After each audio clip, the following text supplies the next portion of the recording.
Journée d'hommage ce jeudi à Gaza où des dizaines d'habitants ont assisté à une cérémonie funéraire à la mémoire de 50 personnes tuées durant la guerre.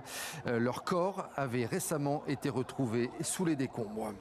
Et puis 2 ans après la mort de la petite In Rajab à Gaza, l'armée israélienne reconnaît avoir tiré sur la voiture où se trouvait l'enfant de 5 ans. Le véhicule tentait de fuir la ville. Les circonstances de la mort de la fillette avaient suscité l'indignation à l'international. Israël avait nié jusque-là toute implication. Une enquête est en cours actuellement. On voit cela avec Pascal Achard. Un appel au secours le 29 janvier 2024, enregistré par les employés du Croissant Rouge palestinien. D'abord la voix de la cousine de Hind Rajab.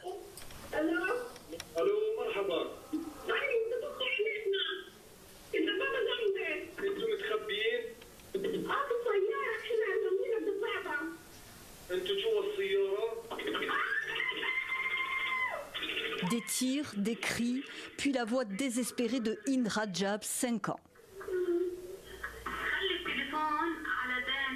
Son corps et ceux de 6 membres de sa famille seront retrouvés 10 jours après dans leur voiture criblée de balles à Gaza. L'ambulance envoyée sur place sera aussi prise pour cible, un obus et 2 secouristes tués. 2 ans et demi après cette tragédie et après avoir nié les faits, l'armée israélienne reconnaît avoir tiré sur la voiture de la petite fille. Une enquête est donc ouverte, une décision loin de satisfaire la famille. Nous n'avons aucune confiance dans le système judiciaire de l'État d'Israël. Nous en appelons à la justice internationale. Hind n'était qu'une enfant innocente qui cherchait un refuge avec sa famille et qui a été visée. Cette tragédie avait suscité un grand émoi à l'international avec l'appui notamment du documentaire nommé aux Oscars La voix de Hind Rajab.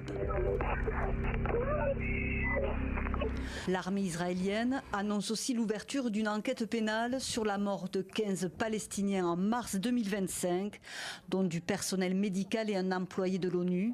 Leurs corps avaient été trouvés enterrés près de Rafah.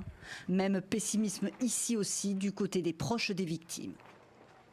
C'est trop tard, l'enquête aurait dû être ouverte dès le premier jour.